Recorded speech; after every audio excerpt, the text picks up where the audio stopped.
One of the most iconic video game weapons of all time, the Master Sword from the Legend of Zelda series.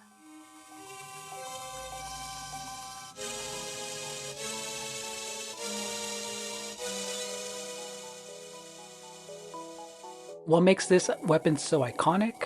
Is it the design? Is it the games it's in? If you're a huge fan of the Zelda series, you know it's a little bit of both.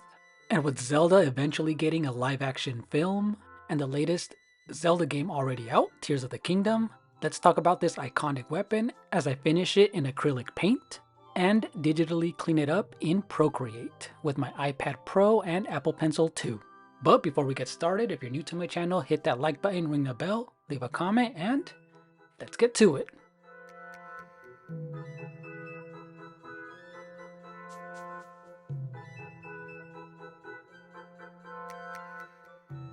So just a little backstory on this weapon. It was first introduced in The Legend of Zelda: A Link to the Past. And although with 16-bit pixels, you can tell that it was a different type of a sword with its purple and bluish color. And if you look through the box art or the instruction booklet, you'll see more of the details that it has. But this iconic weapon just looks cool. Visually, it looks striking with its nice purple colors and its silver metal blade with the yellow diamond center.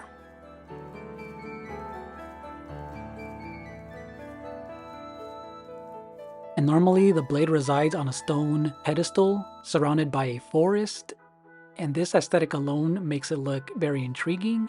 And several other games like The Legend of Zelda: Breath of the Wild, Tears of the Kingdom, and The Legend of Zelda: A Link Between Worlds, the official artwork is what I was inspired to get it from. This is where my acrylic painting started. I first drew it on a canvas board with pencil and used simple acrylic paint to fill it all out.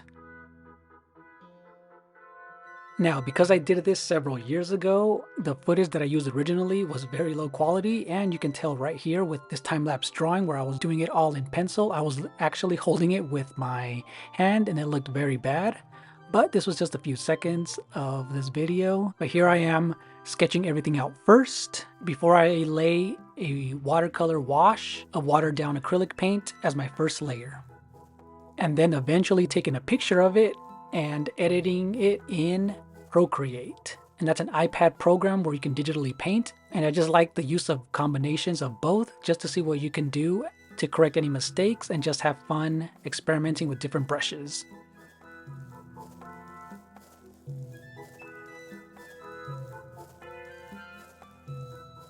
So the main colors I used were cobalt blue, which is a dark navy blue, several different greens, and I made some gray and a tint of yellow as well.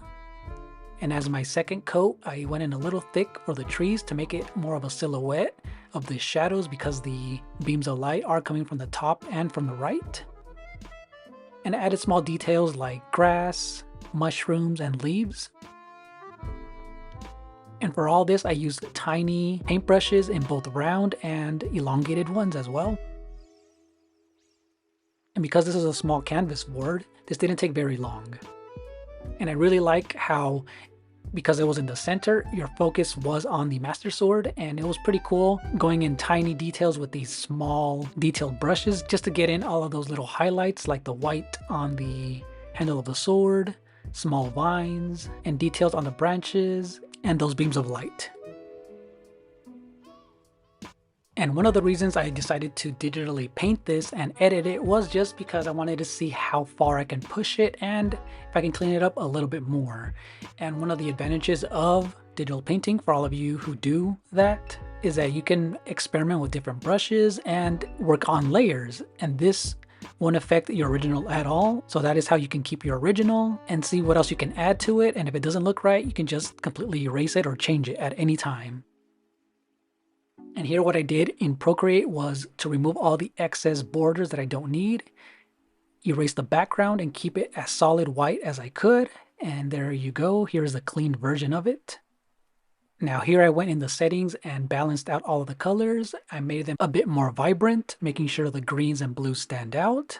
I also played around with the contrast, made the darks darker in the shadows, in the tree area, and I also made sure the white highlights stood out a little bit more, so I brightened the entire thing up, and I zoomed all the way in and used color burn on the purple handle just to make sure those shadows stand out, and there you go. And just by doing that, you can see the big difference in the contrast in the purples. And as I was playing around with the shadows, I noticed that I had to go in really dark in the trees, the silhouettes, and I added some vines hanging off some of those branches. And here I used some of the brushes that look like leaves as a texture, light rays to illuminate the entire thing, and add some light glows to the cement, the sword. And I even went ahead and added some flowers, some rabbits, and some flying birds, and some birds in the distance, and a few in the foreground. And what also helped push this further back was adding some trees in the distance by separating it in a different layer. It made it easier for me to use the transparency to see how subtle I wanted it to be, and this helped further push it back and have some depth to the entire painting. And again, this video started because I liked the Master Sword and I wanted to make a painting from it. And because I hadn't really done a lot of digital illustration in the past, I wanted to combine what I do most, which is traditional drawing and painting, and combine both of those mediums together and see how that would turn out and practice more with it. And here's the final result.